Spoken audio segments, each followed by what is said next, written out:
네, 반갑습니다. 지난 시간에 이제 수행해서 이제 깨달음에 눈 뜨는 자리까지 이제 그게 이제 불교의 보편적 문법이란 말입니다. 그래서 이제 이야기를 빌어서 불교 공부의 길을 한번 이렇게 우리가 흥미롭게 이렇게 따라가 보는 그런 경로로 이제 우리가 계속 공부를 할 겁니다. 우리가 이제 연부를 하기도 하고 삼천배를 하기도 하고 참선을 하기도 하고 다란이를 하기도 하고 간경을 하기도 합니다. 지난번에 우리가 중국의 근대 선지식이었던 태허법사의 해오 체험을 통해서 경전을 읽는다는 것 역시 깨달음으로 직결하는 일이라는 것을 확인한 어떤 예화를 하나 들어드렸었어요. 근데 이제 좋아요. 이렇게 이제 방편으로 제시된 무수한, 사실은 우리가 여기 조계종도 참선을 종지로 하는 종파이고, 더군다나 백년하면 더 그렇고 성철스면 더 그렇고 참선이 최고다. 뭐고 자기가 한 게 최고인 겁니다. 그래야 돼요. 그러니까 자기가 하고 있는 것이 최고라야 남을 이끌 수 있습니다. 그렇지 않고 이것도 좋고 저것도 좋으면 이끌 수 있는 힘은 없어요. 공정할 수 있어도 남을 끌어들이려면 내가 하는 게 최고다. 그만큼 자기가 하는 일에 자신이 넘치고 경험이 풍부해야 된다는 이제 뭐 그런 얘기겠죠. 어찌됐든 이 도량에서는 참선이지만 참선 말고 연불도 참선과 동일한 공덕이고 다란이도 불법에서 제시하는 여러 가지의 불교 공부는 동일한 공덕을 갖고 있다고 봐야 옳습니다. 그러면 이제 불교는 무엇을 수행하는 거냐 이 말입니다. 우리 거의 대부분 공부하다 보면 우리말로 바꾸면 눈감 땡감 수행을 합니다. 이걸 이제 눈멀 맹자에서 눈먼 수행이라고 하는데 이제 우리말로는 딱 눈감 땡감 수행입니다. 참선한다고 하면 다리가 부러지게 앉았는데 왜 앉는지 몰라. 연불을 하면 목이 다 쉬어서 목소리가 나오는데 왜 연불을 했는지 몰라. 삼천배를 해서 몸이 부서졌는데 왜 삼천배를 했는지 몰라. 그 모든 방편이 가리키는 방향이 분명하게 드러나 있는데 그 분명하게 드러난 게 나를 내려놓는 일입니다. 나를 내려놓으면 이 세계가 불세계라는 게 저절로 증명이 되는데 그 나를 내려놓는 일만 빼놓고 다 해요. 이게 참 기가 막힌 일입니다. 참선을 한다고 열심히 한다고 하다 보면 내가 저것보다 10분이라도 더 오래 앉아야지. 이걸로 경쟁하고 연불하는 이들 옆에 가보면 내가 저 사람보다 목소리가 더 커야지. 더 낭낭해야지. 쟤는 연불했던 애가 목소리가 왜 저렇게 탁해. 이렇게 하고 비판을 하고 낭낭한 자기 목소리에 자부심을 느끼는. 삼천배는 오죽하겠습니까? 옆에서 비틀비틀하면 아이고야 너 아직 멀었다. 이렇게 이야기하잖아요. 거기에 지금 모두 뭐가 개입됐냐면 잘난 나. 이게 안 내려놔지는 겁니다. 이게 모든 것이 우리를 데리고 가려고 하는 이 목적지인데 이것만 내려놓으면 문제가 다 해결되는데 우리가 바라는 행복, 우리가 바라는 해탈 모든 게 여기 있는데 이것만 빼고 다 된다 이 말입니다. 그래서 불교는 뭘 수행하는 것이고 어떻게 수행하는 거냐. 어떻게 수행하느냐 하면 그게 안 내려놓아짐으로 특별한 경계를 맛보고 실력이 좀 생겼을 것 같을 때도 더 가일층 수행하는 수밖에 없는 겁니다. 더 가일층. 알만 했는데 아이고 아직도 수행해요? 이렇게 하면은 내 속에 숨어있던 돌에 눌려있던 나 이게 잡초처럼 일어난다니까요. 그래서 공부가 더 높을수록 수행 역시 더 정밀하고 더 강력해야 된다. 이게 어쩌면 정답인 것 같아요. 이게 성철 스님도 그걸 보여주기 위해서 당신들이 깨달았다고 하는 것은 다 착각일 뿐이지 진정한 깨달음은 절대 그것이 아니다. 절대 그것이 아닌 이유가 깨달으면 나는 깨달았다고 못하거든요. 깨달은 나가 없고 깨달을 깨달음이 없는데 나는 깨달았다는 건 이중으로 잘못된 거예요. 그래서 누가 깨달았다고 하면 성철 스님은 듣지도 않고 듣지도 않고 삼천배 하든지 화도 받아가든지 아니면 만나주지 않든지. 그 이유가 냉정해서가 아니다. 그래서 이제 그런 생각이 드는군요. 오늘은 이제 손오공의 변신술 이야기를 하나 해드리도록 하겠습니다. 이제 지난번에 손오공이 입실까지 했잖아요. 생각해 보시죠. 아직 문 밖에 있던 존재에서 굴로 쑥 들어갔어요. 마음의 동굴로 들어갔어. 우리가 드디어 신심을 갖고 관세음보살 하는 순간 관세음보살과 한 몸이 되는 원리를 알았어요. 그래가지고 입문이 일어납니다. 입문이 일어나. 그러다가 과연 관세음을 부르는 나와 불려지는 관세음과 관세음을 부르는 이 소리가 세계가 다 한결같이 비어있구나. 모든 현장이 관세음일 뿐더러 어디도 관세음이 별도로 있지 않구나. 이걸 알고 드디어 불법의 도리에 사무치게 알아차리는 해오의 체험을 했는데 이게 승당이었어요.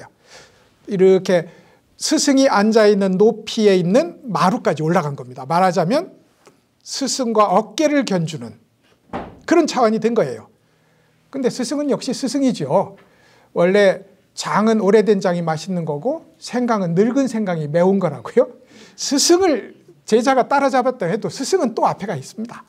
그래서 이제 또 앞에가 있고 또 앞에가 있어서 드디어 공부를 하다가 스승의 방에 가서 네가 도달한 자리가 곧 내가 도달한 자리와 같은 것이다 라는 인가를 받은 것이 입실이었어요. 그래서 이제 문외, 입문, 승당, 입실의 과정을 거쳐서 이제 손오공이 도의 흐름에 합류를 하게 되었다. 여기까지 지난번에 공부를 같이 했습니다. 근데 여러분 금강경 읽으신 분은 기억하시겠지만 금강경에 성인의 4단계가 있습니다. 수다원, 사다함, 아나함, 아란이에요. 수다원이 임류입니다. 이제 도의 흐름에 나를 던져서 풍덩하고 수영장으로 뛰어든 입장이 수다원이에요.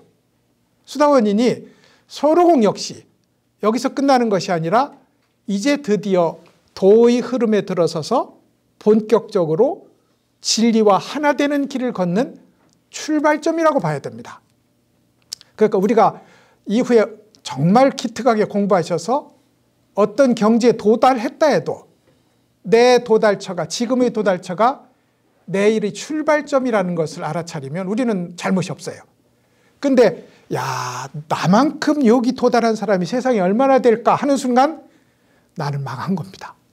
불법 공부는 거기서 10년, 20년 이 생을 허비하게 만드는 그 위험을 직면했다. 이렇게 보도 되는 거거든요. 그 얘기를 한번 해드리죠. 손오공이 그렇게 했지만 아직 공부길이 멀다고요. 이제 그래서 열심히 이제 원래 부처님, 여기가 부처님이구나. 관세음보살을 친견했어요. 친견하잖아요. 그죠? 관세음보살을 친견했어. 친견하는 한 관세음보살을 놓치지 않으려면 조심히 살아야 됩니다. 조심조심 살아야 돼. 관세음보살이 성질내서 가버리거든요. 삐져서. 그러니까 조심조심 친견한 관세음보살이 사라지지 않도록 자기 공부를 점점점 정밀하게 바꿔가야 돼요. 그래서 손오공도 조용히 속의 부처를 가꾸면서 조용히 살아갑니다. 어느 날 이제 스승이 찾아와서 점검을 합니다. 좋은 스승은 점검해요. 누가 와서 공부 어떻게 됐습니까? 그러면 좋고 그러면 안 됩니다 하고 점검하는 것이 스승입니다. 그것이 실력이 있어야 하는 거고요. 그래서 이제 스승이 점검합니다. 손오공 좀 보자. 공부를 어디까지 했니? 예, 제가 이 세계가 부처님이 하나로 통하는 세계라는 이 사실을 제가 확고히 알아차리고 점점점 안정적으로 흔들리지 않는 자리에 도달했습니다. 꽤 이제 공부가 됐다 이 말이죠. 우리가 부처인 건 아는 거잖아요. 이 세계가 부처님 세계고 우리가 부처님이고 이 작용이 부처님의 작용이라는 것을 아는 여기서 공부가 출발한다고요. 진짜로 확인하는 건 나중 일이고. 그래서 이제 그 정도면 꽤 열심히 했지만은 아직도 공부는 멀었다. 공부를 하다 보면 3가지 어마어마한 큰 재앙이 온다. 그게 뭐냐면 500년쯤 지금부터 지나면 500년쯤 지나면 말이죠. 지나면 하늘에서 우레가 떨어지면서 너희 몸을 산산조각 낼 것이다. 첫 번째 재앙, 우레의 재앙. 그래서 그때 공부를 열심히 하고 부처님을 내 속에 부처님을 잘 지키고 살다 보면 이 재앙이 넘어가게 되는데, 그 다음에는 물의 재앙이 와서 너를 모두 침몰시킬 것이다. 저 밑에 발바닥으로부터 물이 차올라서 머리끝까지 물로 가득 차서 너를 익사시킬 것이다. 그것도 잘 통과한다면 또 500년 뒤에 바람이 불어와서, 이 바람은 이렇게 만져보시면 여기 우리 머리꼬리 합한 지점이 있어요. 이게 백회혈이잖아요. 여기 이제 공부를 하다 보면 여기가 제일 약하거든요. 공부를 하다 보면 이 뭉쳐진 안에 삼매의 기운이 몸으로 이렇게 올라다가 몸을 풍선처럼 키웁니다. 근데 얘는 말랑말랑하니까 키웠다가 이렇게 드러나. 근데 여기가 튀어나와요. 여기가 약한 부분이. 그래서 이제 예전부터 여기 공부 많이 하면 여기가 튀어나와서 너무 많이 하면 얘가 혹처럼 튀어나오기도 하고 그런 경우가 실제로 많이 있었다고 그래요. 그런데 이제 우리는 만져보니까 맨들맨들 하잖아요. 이제 뭐 그렇기는 하지만 맨들맨들하다고 해서 도가 없는 건 아닙니다. 그래 어찌됐든 요 백회로부터 바람이 들어와서 오장육부를 거쳐서 발가락에 이르기까지 온 신체를 산산조각 흩어져 버린다. 바람의 재난이 나를 닥쳐와서 이렇게 우레의 재난, 그리고 물의 재난, 바람의 재난이 불어와서 나라는 존재를, 내가 아무리 육신을 갖추고 작은 존재이던, 우주와 합일된 큰 존재이던 나라는 존재를 흩어버리는 시기가 온다. 그때 공부는 어디 있느냐, 이겁니다. 이거 굉장히 유명한 선가의 얘기거든요. 산하대지가 본래 모든 것이 공한데 산하대지는 어디서 일어났느냐 하는 질문이 선가에 있는데, 그 질문은 역순입니다. 그렇게 존재가 사라지면 너는 어디 있느냐, 이렇게 묻는 거예요. 이게 삼재입니다. 이게 삼재예요. 삼재에는 작은 삼재와 큰 삼재가 있고, 작은 삼재는 우리가 9년에 한 번씩 옵니다. 이제 우리 오늘이라도 전화기에 내 띠를 내놓고, 내가 돼지띠입니다. 그럼 내 띠를 넣어놓고 나이 삼재는 하면 정답으로 딱 떠요. 근데 이제 우리가 12년 주기로 돌아가니까, 자축인묘 진사오미 신유술에 12년 주기로 돌아가니까 3년씩 재앙이 찾아와요. 12년 주기에. 그러니까 9년에 한 번씩 오는 거죠. 들어와서 이걸 들삼재, 한문으로는 입삼재라고 부릅니다. 들삼재. 그 다음에 누를 눌러붙어요. 누룽지처럼. 그래, 아니면 아예 누워버려요. 그래서 눌어붙는다고 해서 눌삼재, 누워버린다고 해서 누울삼재입니다. 갔으면 좋겠는데 누워서 안 가. 그리고 나중에 이제 나가는 삼재가 날삼재입니다. 12년에 3년은 조심해 살아야 돼. 참 괜찮은 제도입니다. 그죠? 본래 이 작은, 그래서 이 삼재는 세 가지가 오는데, 기근과 질병과 전쟁입니다. 근데 우리가 3년마다 그럼 기근, 질병, 전쟁이 차례대로 오느냐? 꼭 그렇지는 않아요. 그리고 불경에서, 삼재는 불경에서 나온 겁니다. 명리학에서 나온 게 아니에요. 사주팔자에서 나온 게 아니고 불경에서 나왔는데, 불경의 삼재는 기근, 질병, 그리고 전쟁이 한 속업이 무너질 때마다 일어납니다. 무슨 겁은 사방 사심이 돌이 있어요. 그 돌을 죽지 않는 하늘나라의 사람이 하늘나라 옷을 입고, 우리는 이렇게 무겁지만 하늘나라 옷은 무게가 없거든요. 무게 없는 하늘나라 옷을 입고 와서 바위를 살짝 스치는데 100년에 한 번 와요. 그래서 100년에 한 번씩 와서 이걸 살살 스쳐서, 그걸 스치다가 사방 사심이 되면 바위가 한 번 없어지면 이게 일속업이라고요. 그때 기근이 한 번 찾아온다 이겁니다. 근데 왜 이걸 우리 인생에 평생으로 치지도 않고 12년에 한 번씩 3년씩 오느냐? 이래야 안 까먹고 열심히 하죠. 이거 좋은 제도입니다. 안 까먹고 열심히 하죠. 막 방자하게 살다가도 당신 삼재 들었어 이러면, 최소 3년은 조심히 살 거 아닙니까? 이 조심이 이건 참 멋진 거거든요. 그래서 저는 물론 여기에는 이제 저의 경제적 사정도 있고 점치는 사람의 활용도 있지만 12년에 3년씩 삼재가 든다는 건 퍽 좋은 제도다. 퍽 좋은 제도다. 우리 12시간 중에도 24시간 중에도 한 3시간쯤은 조심히 살아야 되는 시간이 있다면 좀 좋겠어요. 이슬람교 그러잖아요. 어제 제가 서남사로 삼광사로 돌고서 밑으로 내려오는데 길바닥에 한 이슬람 교도가 천을 깔고 시간이 된 거예요. 하루에 5번 해야 되거든. 어디 가다가 시간을 못 맞춘 거야. 그러니까 길바닥에 딱 천을 깔고 그 사람들 좀 무섭게 생겼잖아요. 수염 나고. 그런데 거기서 신발을 벗고 무릎을 하는 것부터 보고서 종교는 최고다.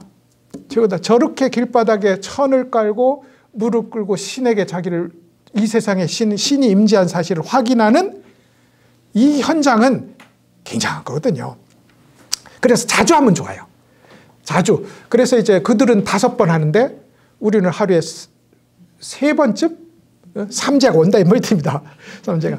그것이 이제 작은 삼재예요. 큰 삼재는 보통은 이제 탐진치에서 일어나는 삼재입니다.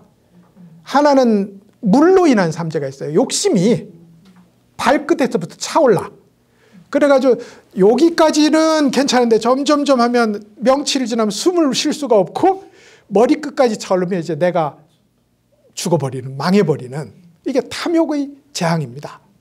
그리고 나서 불의 재앙은 불의 분노입니다. 불은 어디서 일어나냐면 머리끝에서 일어나요. 그래서 온몸을 태운다고요. 온몸을. 분노가 그래요. 분노는 성냥개비 하나도 안 돼요. 그냥 지나가다가 누가 빵 했는데 가만히 생각하는 저게 왜 빵 했지? 그 다음부터 이제 성냥개비가 불이 붙어서는 섭을 태우고 짚을 태우고 다 태운다 이 말입니다. 그리고 나서 바람의 재앙은 어리석음의 재앙입니다. 그래서 탐진치로 인해서 물의 재앙, 불의 재앙, 바람의 재앙이 일어나요. 그럼 이걸 뭘로 다스리죠? 정답은 분명합니다. 개, 정, 해. 탐진치의 짝은 개정해거든요. 그래서 개정해로 다스리면 대삼재를, 큰 삼재를 예방하고 물리칠 수 있다. 그러니 우리가 절에 가서 삼재불을 쓰거나 삼재풀이를 하지 않아도 개정해 사막을 지키면 한 번 분노를 그만두면 한 번의 화재가 사라지고 한 번의 탐욕을 멈추면 한 번의 물의 재앙이 사라지고 한 번의 어리석음을 내려놓으면 한 번의 바람의 재앙이 사라진다. 이것이 삼재 원리의 기본입니다. 이게 이제 민간신앙하고 합쳐지면서 유명한 이제 삼재풀이가 됐고 우리도 그걸 이제 우리는 노력 안 해도 부리가 3개 달린 매의 그림을 그려요. 이게 삼재부적입니다.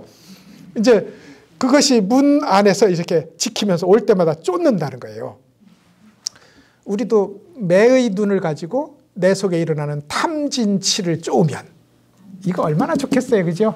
그래서 이제 하여간 삼재가 찾아온다.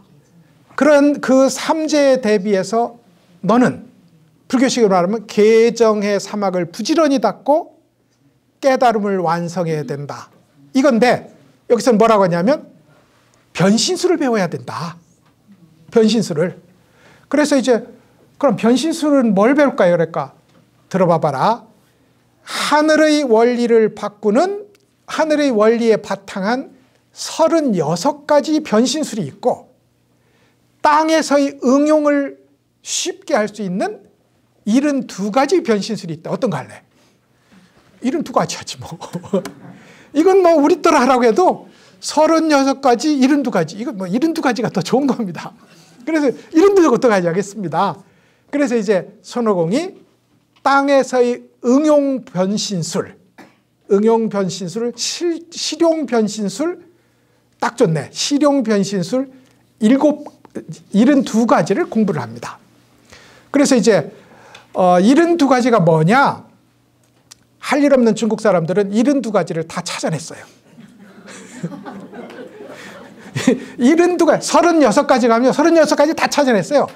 중국에 또 그런 걸 모아놓은, 우리는 마음을 다스리는 글을 모아놓은 책을 명심보감이라고 하잖아요. 신통력을 모아놓은 보감이 있어요. 뭐겠어요? 신통보감.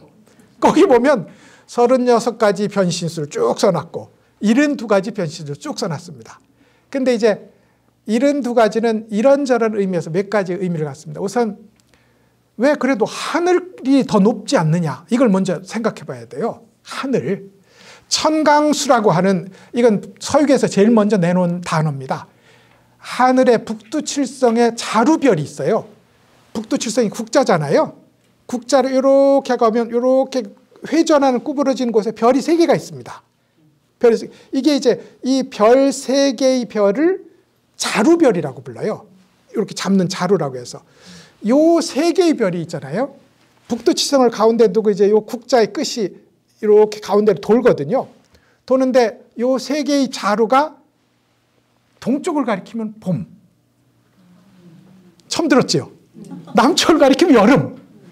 서쪽을 가리키면 가을. 북쪽을 가리키면 정확하게 겨울. 이렇게 됩니다. 이 3개의, 그럼 하늘에서 북두칠성의 자루가 1cm 움직이면요, 1cm만큼 계절이 바뀌는 겁니다.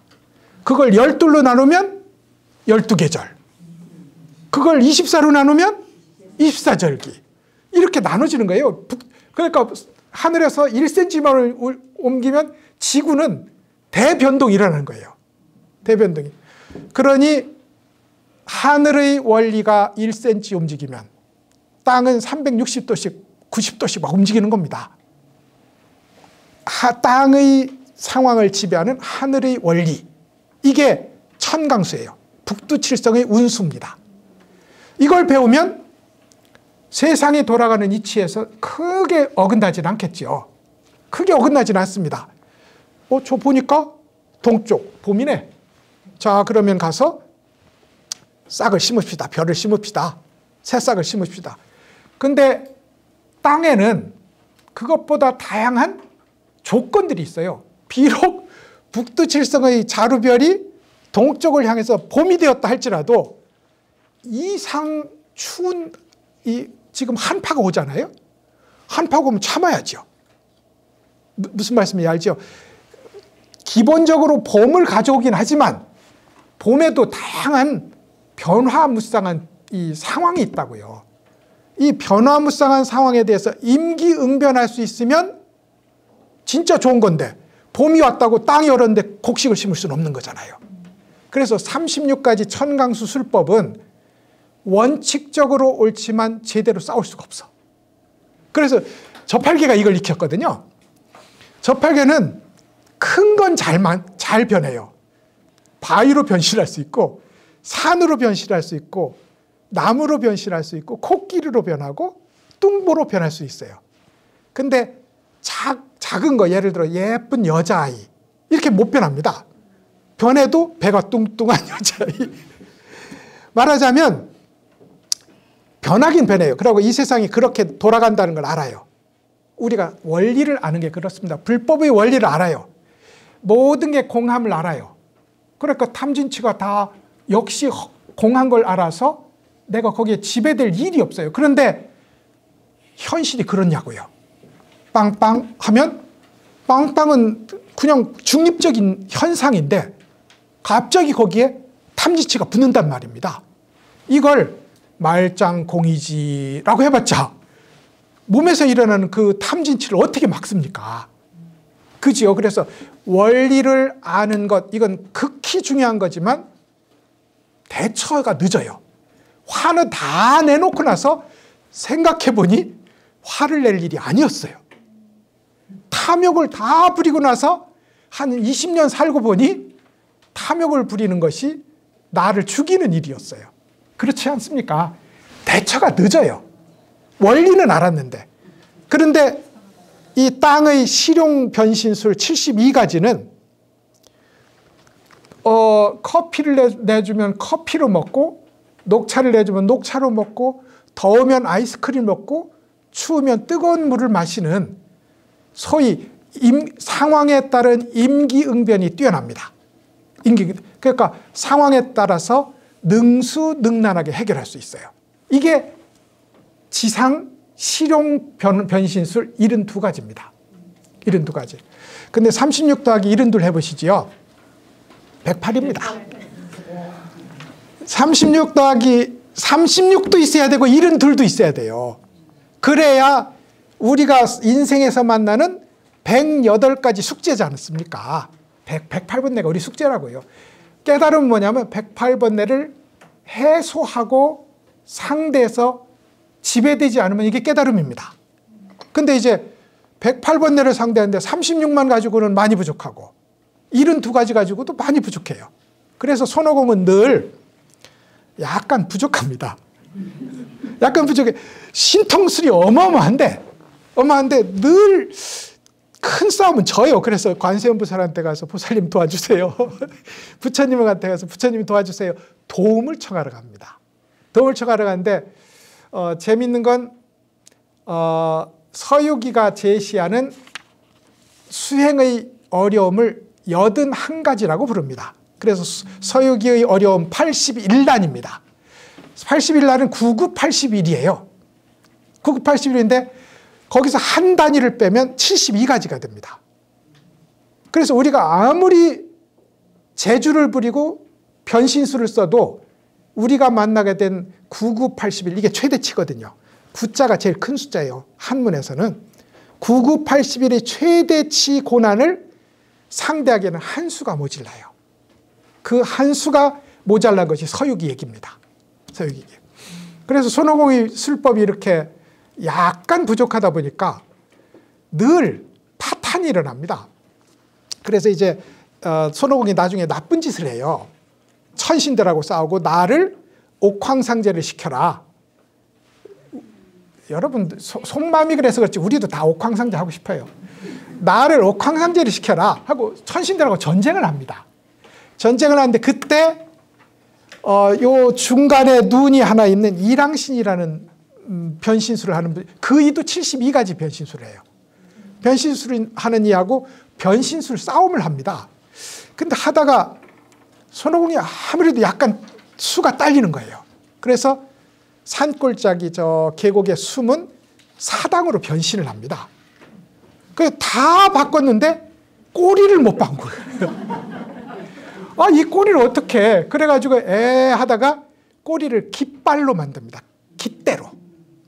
그러니까 꼬리가 뒤에 있다 보니까 깃대가 뒤에 있는 거예요. 우리 국기봉은 앞에다 꽂아야 깃대지 뒤에 깃대가 있는 거예요. 이랑신이 가다가 내가 이제까지 많은 사당을 봤지만 도대체 깃대가 사당 뒤에 있는 건 내가 처음 봤다. 요게 원숭이구나 하고서 이렇게 또 공격을 한다. 그래서 꼬리를 못 감춰요. 꼬리를 못 감춰. 여러분 원숭이 꼬리는 원숭이의 자존심의 근거예요. 원숭이 꼬리가 기분 좋은 꼬리가 쓰잖아요.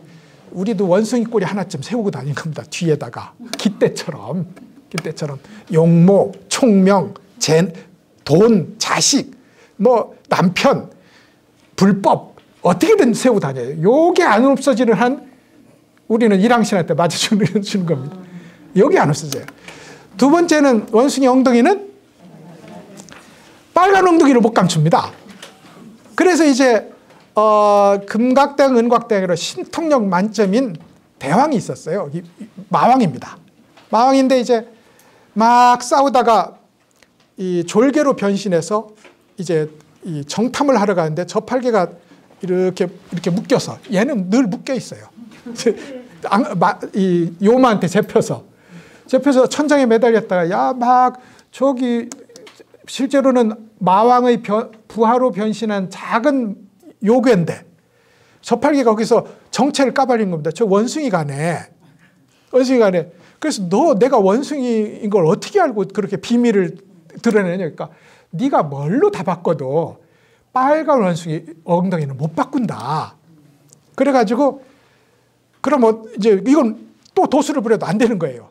그래서 솥뚜껑 이 밑바닥에 있는 그을음을 갖다가 엉덩이에 이렇게 문대서 가가지고 이제 정탐을 하는 장면이 나옵니다. 감추고 싶은 거, 우리가 감추고 싶은 거 하나, 최대 약점 하나, 감추고 싶잖아요. 근데 걔가 꼭 드러나네. 걔가 이야기하다 드러나고 술 먹다가 드러나고 성질 내다가 드러내고 싸우다가 드러나고 그게 꼭 드러나네. 못 감춰요. 못 감춰. 그리고 이제 마지막 하나는 속마음을 못 감춰요. 속마음이 뭐냐면 이제 봉쇄요괴라고 부처님 제자라고 자처하는 봉황세요괴가 있었는데 도대체 이길 수가 없어요. 그래서 이제 손오공이 파리로 변신해서 또 정탐을 합니다. 정탐이 중요합니다. 우리도 공부하는 거 정탐이에요. 돌이켜보기. 숨어있는 걸 알아차려 보는 일이 공부의 전부입니다. 그래서 정탐을 하러 갔는데 파리로 변신했어요. 파리로 변신한 김에 자꾸 여기 앉았다 여기 앉았다 하면서 이게 서로를 괴롭히게 만듭니다. 파리 잡는다고 난리가 난 거예요. 그러니까 손오공이 자기가 저질러 놓고도 너무 재밌는 겁니다. 그래서 킥킥하고 웃어요. 그 순간 손오공 얼굴이 드러납니다. 손오공 얼굴이. 우리가 아무리 재주 있고 변신술을 잘 쓰고 교양을 부려도 속마음이 웃음에 슬쩍 드러난다고요. 속마음이. 그래서 이제 81가지 재난, 108가지 숙제를 해결하는데 절반이 모자라거나 한 수가 모자라는 이 술법을 가지고 수행을 해나갑니다. 요 부족한 게 중요한 겁니다. 이게 서육이고 이게 우리입니다. 우리는 요 부족함을 자인하면서 그 부족한 부분을 부처님에게 기대고 부처님에게 갈망하고 하소연하는 이 방식으로 공부를 지어나가는 거라고요. 결코 우리 공부가 내가 스스로 지어가는 공부다. 그래서 법등명, 자등명이잖아요. 그럼에도 불구하고 여러분, 이 공부는 귀의하고 그러니까 돌아가 맡기는 공부지 내가 전선에 나서 내가 주인공 되는 공부가 아닙니다.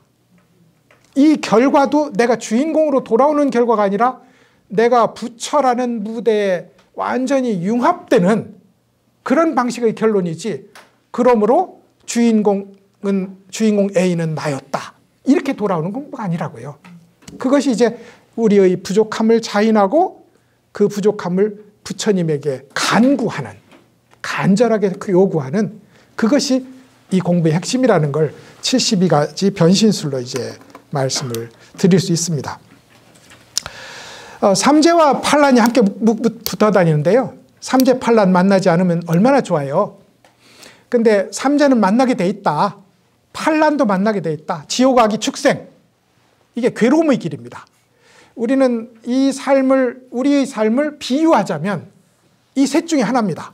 지옥, 악이, 축생. 육도가 있지만 우리의 삶을 계산해 보면 고통에 빠졌을 때는 지옥, 악이, 축생의 셋 중에 하나일 경우가 99.9다.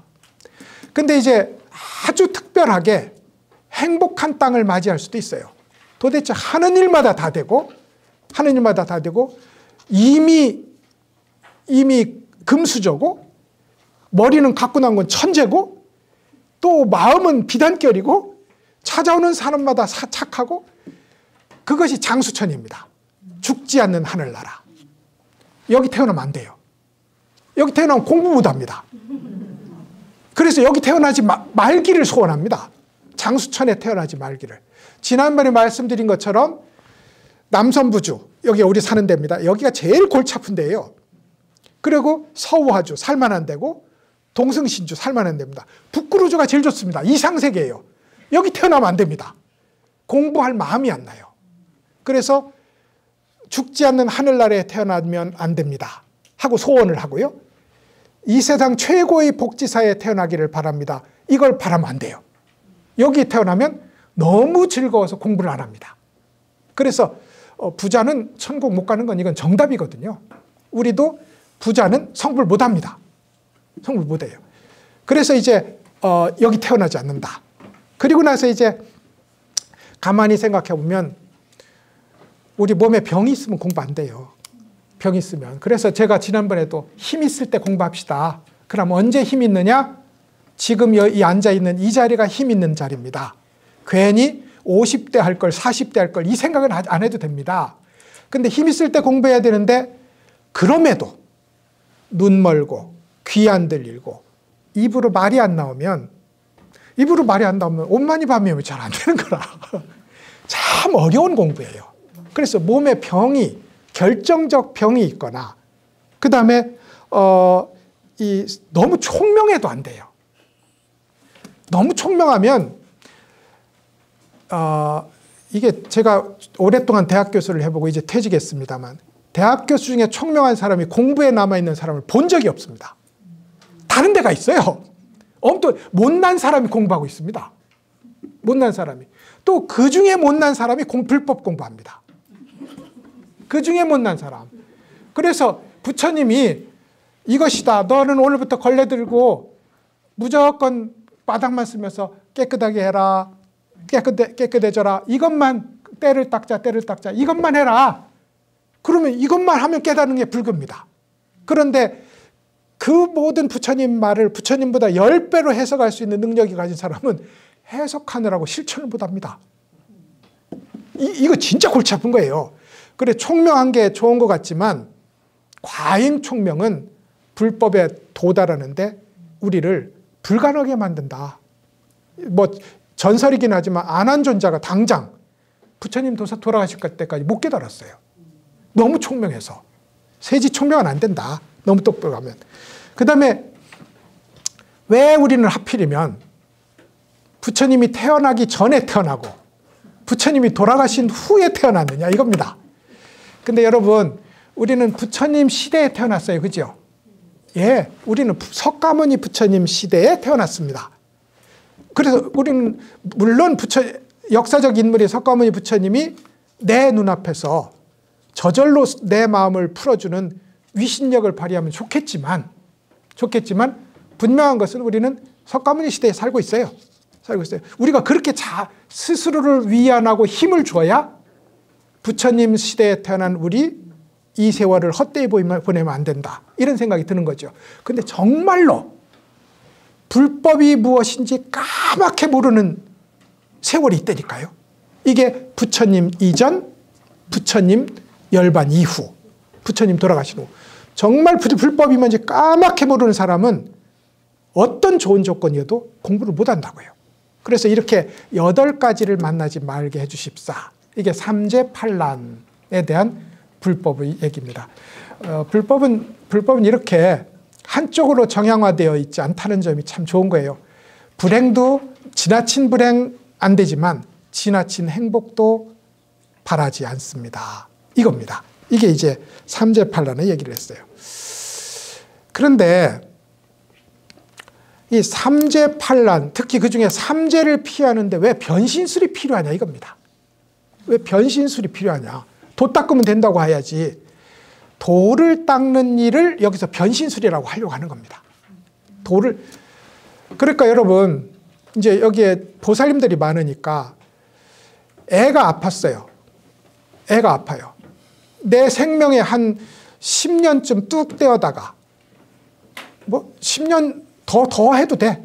몇십 년쯤 뚝 떼어놨다가 애의 이 결정적인 아픔을 치유하는 데 쓰겠습니다 하면 손 드세요 하면 다 들지. 왜요? 나와 내가 아들의 마음이 돼 있으니까. 내가 아들의 마음이 돼 있으니까.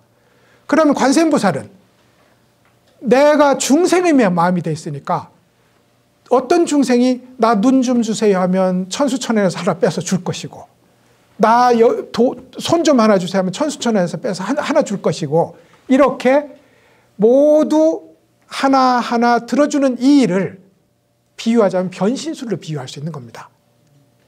어머니가 아이 마음 아이로 변했고 관세음보살이 중생 1, 중생 2, 중생 3으로 변했고 이게 불법의 핵심이 변신술이에요. 변신술을 하려면 제일 중요한 게 나가 없어야 됩니다. 나가 없으면 얼마든지 변신할 수 있어요. 그래서 천의 얼굴을 한 배우들이 있을 거 아니에요. 유명 배우들. 그 배우들이 이 역할이 주어지면 이 역할로 변신하고 저 역할이 주어지면 저 역할로 변신하는 배우를 우리는 훌륭한 배우라고 하고 자기의 정체성을 유지하고 평생 사는 배우를 변신 못하는 배우, 연기 못하는 배우라고 부릅니다. 그죠? 우리도 연극하는 거거든요. 부처님이라는 세상에서 이 무대에서 부처의 연기를 하는데 부처의 연기는 변신하는 겁니다. 그래서 봄이 됐을 때는 봄으로 변신하고 가을, 여름, 겨울에는 겨울로 변신하고 나무로, 짐승으로, 그리고 지옥으로, 축생으로 변신하는 것, 이것이 불교 공부의 핵심이기도 합니다. 왜냐하면 나가 없는 일이니까요. 나가 없고 보면 여러분 그냥 소동파가 얘기했듯이 푸른 저 산이 부처님의 모습이고 흘러내리는 계곡물 소리가 곧 부처님의 84,000 법문이라는 걸 문학적 비유가 아니라 진짜로 알아차리게 된다고요. 그런 의미에서 모든 것이 부처님이고 모든 것이 나인 그 자리를 변신술이라고 표현을 했다. 그래서 이제 앞으로는 이제 얼마나 잘 변신하느냐. 우리도 가만히 반성적으로 생각해 봐요. 누가 자기 어려움을 얘기하면 열심히 얼굴에는 동정하고 공감하는 낯빛으로 하지만 다행이다 나는 그렇게 안 괴로워서 그 다음에 막 사기당하고 힘들어서 고통이 나면 이거 등신아 너는 왜 그 사기를 당하니. 공감을 가장한 자기 위안? 안 그렇습니까? 그죠? 변신 못해요. 변신. 그런데 상대가 요만큼 아프면 자기는 열이 아픈 사람이 있다니까요. 상대가 요만큼. 상대가 하나로 기쁘면 내가 어제 절을 하는데 관세음보살이 나왔다니까요. 그러면 이 사람을 위해서 춤을 춰줄 수 있는 사람. 숭산 스님이 견성을 했을 때 춘성 스님이라고 대선지식이 있었는데 춤을 췄어요. 춤췄어. 네가 꽃을 피웠으니 내가 나비의 춤을 추지 않을 수가 있겠느냐. 꽃을 피워서 오면 나비로 변신해주는 도인들. 이게 변신술이지. 그래서 서유기의 얘기는 깨달음 얘기를 변신술 얘기로 하려고 하는 겁니다. 하려고 하는 것이고 72변신술, 36변신술을 이렇게 이제 표현을 했던 거죠. 한 가지만 하고 잠깐 쉬겠습니다. 72가지나 되니까요. 여기서도 72가지라 되는데도 부족하잖아요. 결국 우리 공부는 오늘의 부족함을 자인하고 새로운 자리로 한 걸음 나아가는 길, 이게 공부의 전부입니다. 그러니까 내가 이만큼 공부해서 비로소 이 자리에 왔다. 이건 싹 잊어주시고 이걸 털끝만큼이라도 나에게 쌓인 것이 있다면 남김없이 버리라. 성철 스님이 이렇게 말했다고요. 티끌이라도 버려라. 버리고 오로지 부족함 하나로 이 화두를 든다면 이것이 무엇인고 이먹고 하고 공부를 지어나가는 겁니다. 관세음보살, 아까 현신했던 관세음보살은 뺨 때려서 보내고 진정한 관세음, 새 관세음을 맞이하는 관세음보살, 이 공부를 지어나가는데 공부의 핵심이 머물지 않음에 있어요. 머물지 않음에.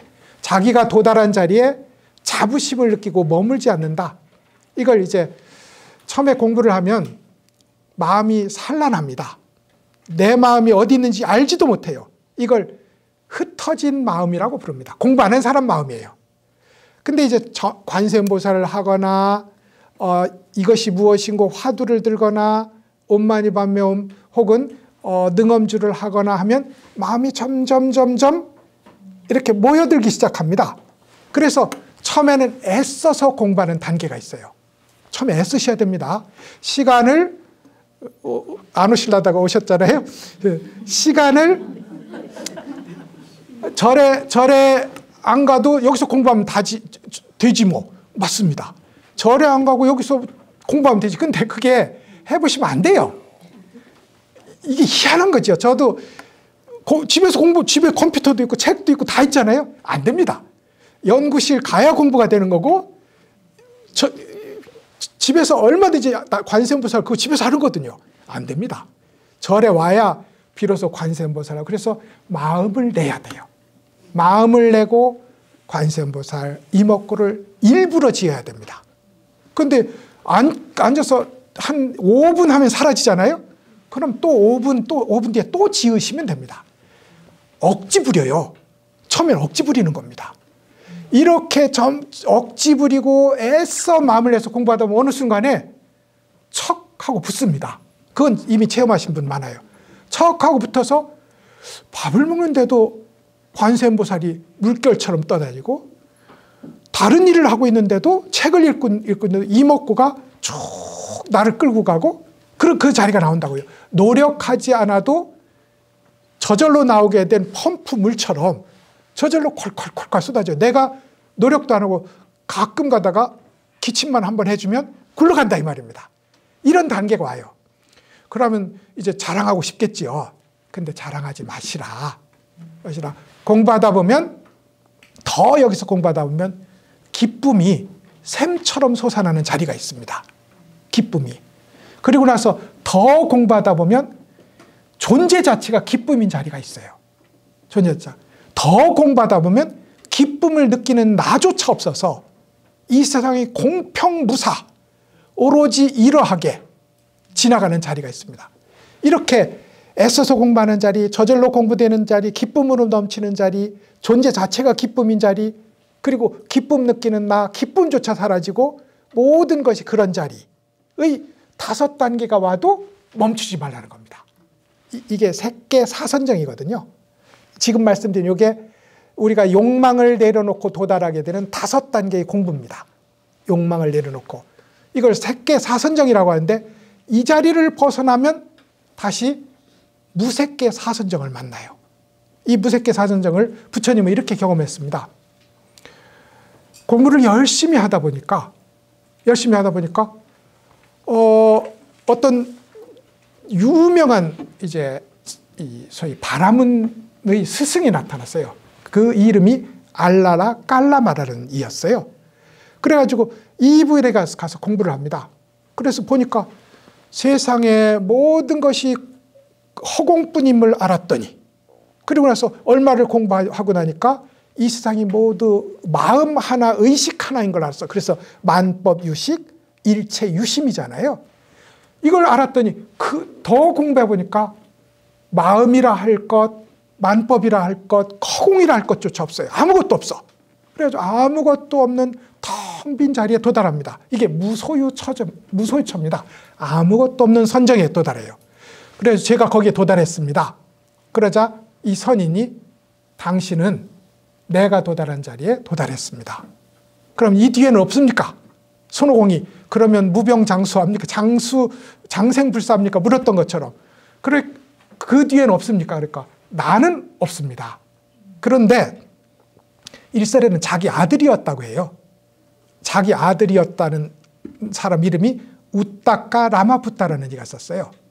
그 우다카 선인이라고 한문으로는 그렇게 부릅니다. 근데 우따카 라마푸타라는 이가 내 아들인데, 일설입니다.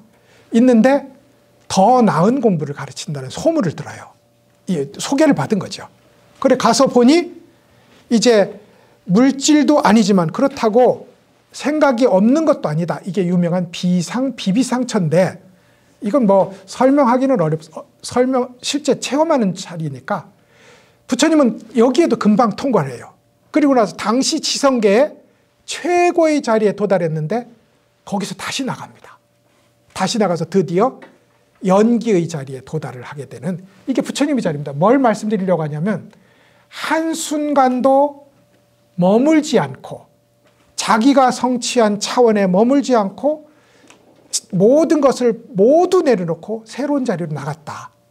그것이 부처님이 우리에게 공부한 공부길이다 이 말입니다. 그러면 손오공이 견성했는데 또 무슨 공부? 그게 아니라 그건 하나의 출발점이고 다시 온 세상과 하나로 만나는 자리를 향해서 72 변신수를 공부해 나가는 길을 제시받았다. 이게 오늘 변신술 72가지에 대한 얘기가 되겠습니다. 여기까지 하고 잠깐 쉬도록 하시죠. 수고하셨습니다.